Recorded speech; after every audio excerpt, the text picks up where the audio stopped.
And joining us this morning is feng shui expert Norman Cruz to share his predictions and insights on what the year ahead may bring, including opportunities, challenges, and ways to make the most of the new year 2026. Good morning, Norman, and a happy new year to you. Happy New Year. Ayan, nako, thank you for joining us on the first day of 2026. Ito na, bagong taon. A lot of us are hopeful for the brand new year, and this is the year of the fire horse. So can you explain to us ano ba ang meaning nun and what does it symbolize? Okay, ma'am, fire horse is a young fire. So it's fire horse. Horse, ma'am, is also a fire element. So it's a fire over fire. Meaning, ma'am, there's a lot of fire with no water element. So the most important, ma'am, this year is though we want to do things to get the outcome that we want, we still have to do it with the proper homework, discernment, madam, and the wisdom that comes with it. Naku, hindi ba nakakaba yun, Master Norman? Fire and fire? Kasi madalas din natin naririnig, ano, sa horse, it's all about movement, right? Dynamic, freedom. But you also have that fire element. So what can we expect for the year given that combination? Okay, ma'am, the first half of the year is kind of chaotic. Everybody's in rush. But the second half of the year is more of alignment. It's more of knowing what to do. So the first 6 months is more about, I want to do this, I want to do this. But the second half is more of, self-realization. Is there a reason for that, Master Norman? Kung bakit yung first half of the year, medyo chaotic? Yes, ma'am. Because, ma'am, I mentioned it's fire. And the first 3 months, ma'am, February, March, April is wood. And wood, madam, fuels the fire. And, ma'am, April, May, June is again summer. Or it's also a fire element. So there's too much fire. By come August, madam, the ghost month, ma'am, it will be metal and then eventually it will be water in the months. So what's your advice, Master Norman, no? Sa first 3 months, lalo na yung mga wooden, ano ba yung tawag doon? May wooden element. So, of course, when you add fire to wood, mas lalaki lang yung flame, di ba? So how should we protect ourselves in the first 3 months of the year of the fire horse? That's correct, madam. So fire horse, madam, means speed, courage, getting what you want, determination, and passion. Okay. So yes, we should still go for that. Ma'am, this year, there's no room for hesitation. There's no room for, I don't know what to do. So we should still go for it. But as early as now, ma'am, after all, February for madam is the solar year wherein the 100% fire horse starts.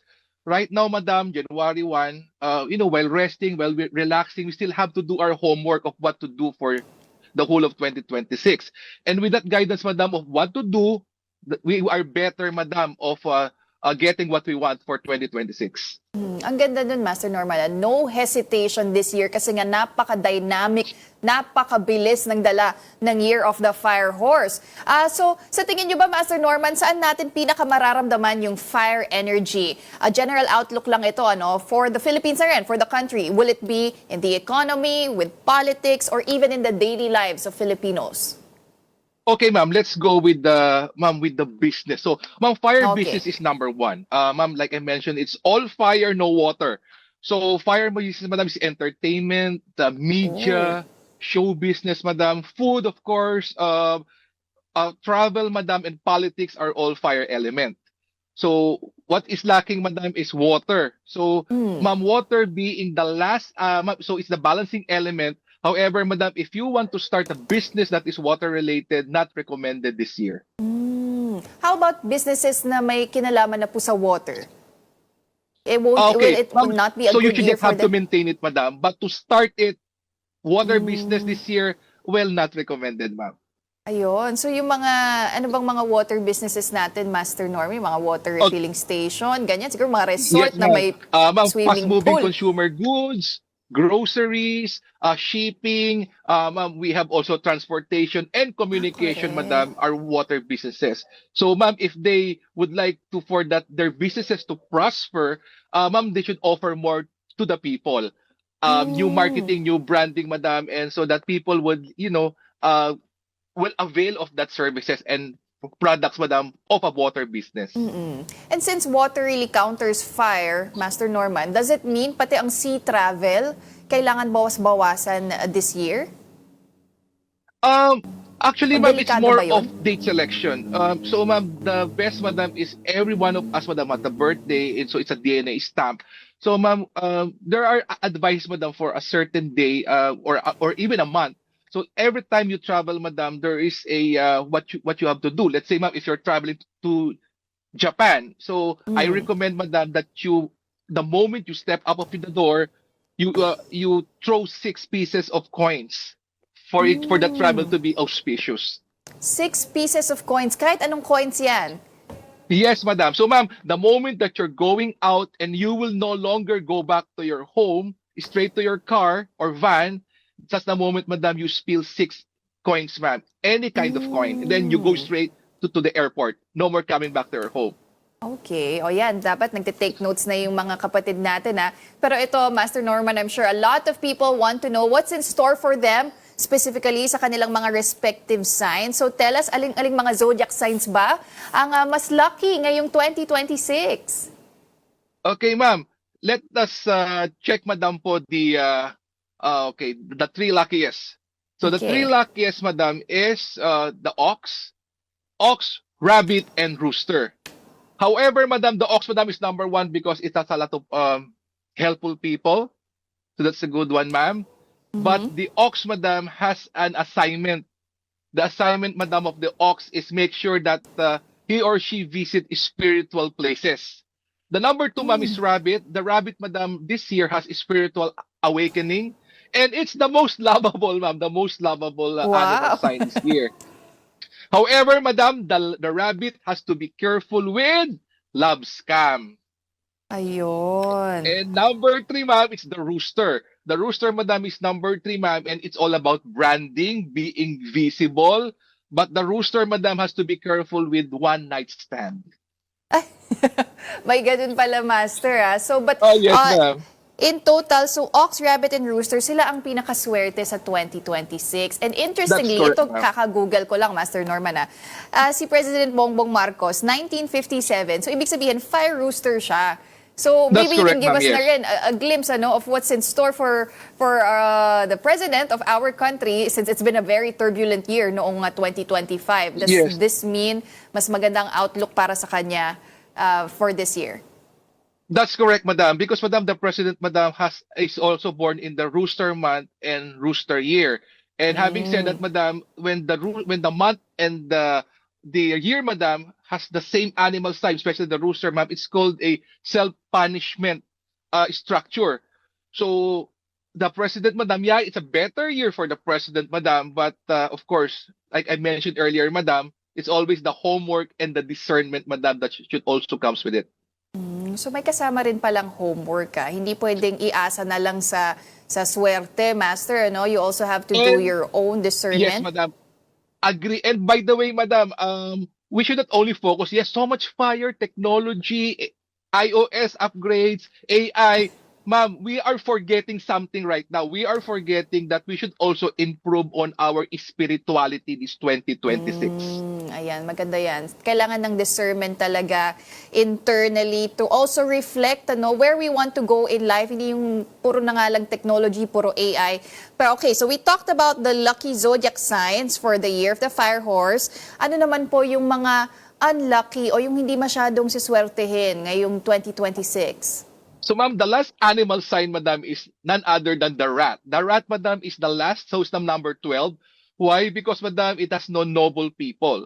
So, having said that, madam, the rat, madam, has to realize things this year. Actually, ma'am, as early as now, as we speak, the rat should already know what to do for 2026.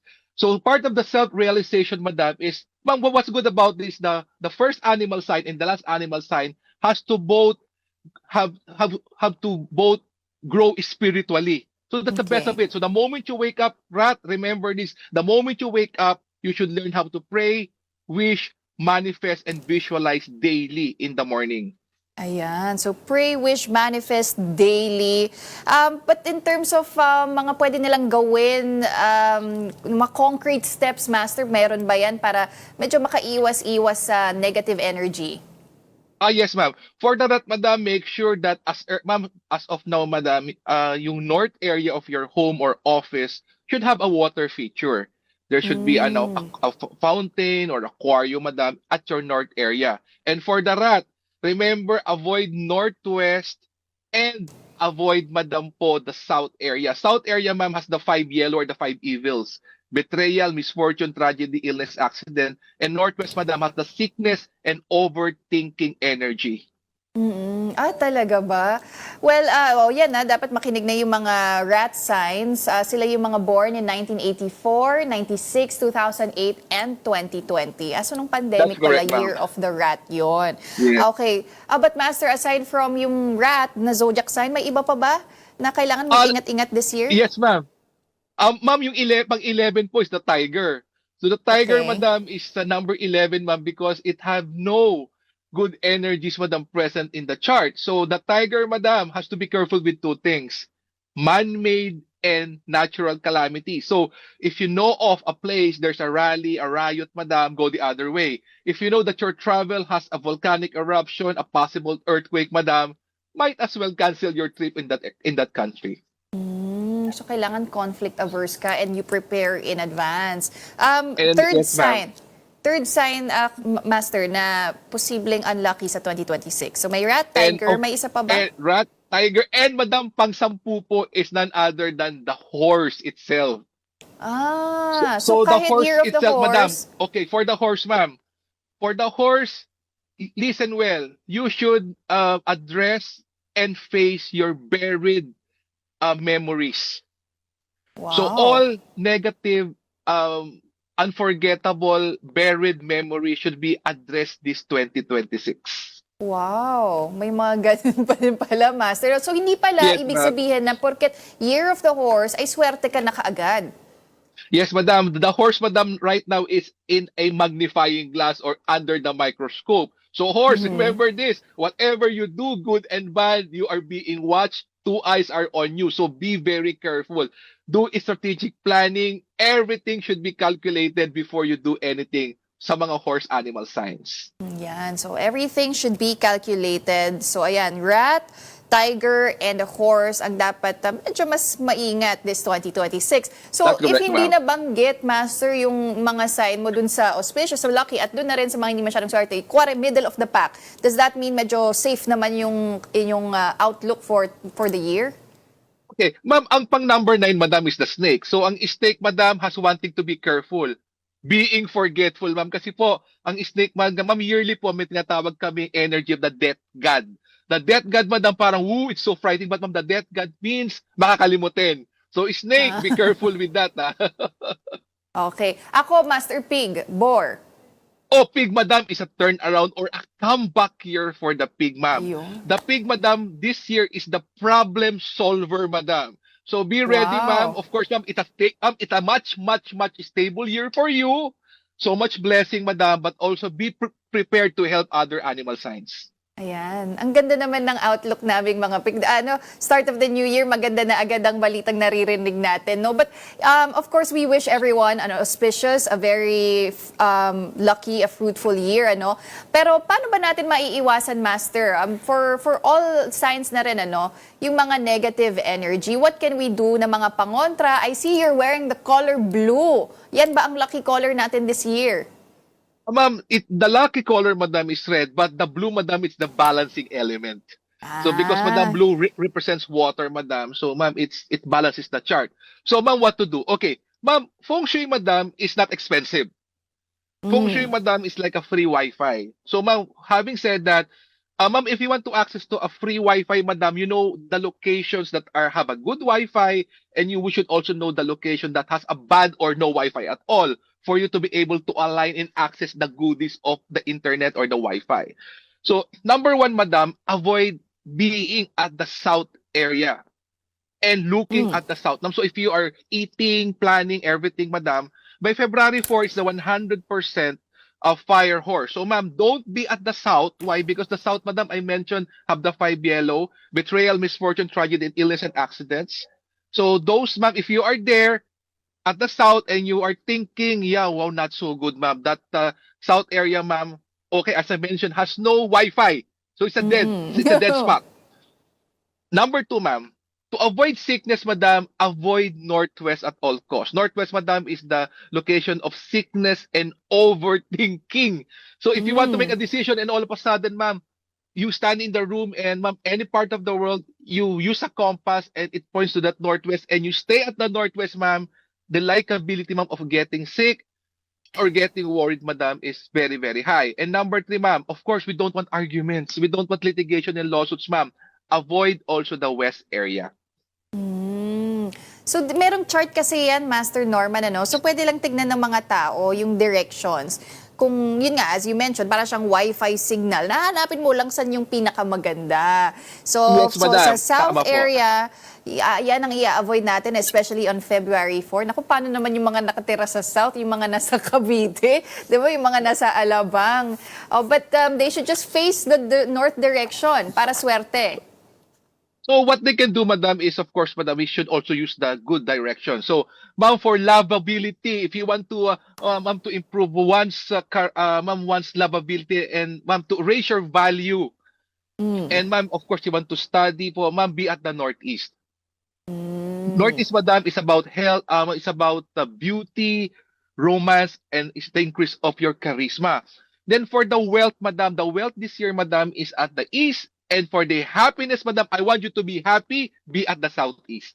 Ayan. Kailangan lahat tayo happy, kaya sa Southeast tayo haharap. But finally, Master Norman, ano ba yung paalala nyo on tamang mindset para ma-survive natin itong Year of the Fire Horse 2026? Okay, ma'am, for 2026, no hesitation, we go for it. But again, do the homework. And again, madam, self-realization by increasing your spirituality. The moment you wake up in the morning, before you go to sleep at night, remember, pray, wish, and manifest, ma'am. Ayan. So pray, wish, and manifest. 3 words for us to remember this Year of the Fire Horse. But for now, thank you very much for sharing all your insights and for your time. Thank you, Happy ma'am. New Year Happy po sa New inyo. Year. Salamat Feng po. Shui expert Norman Cruz.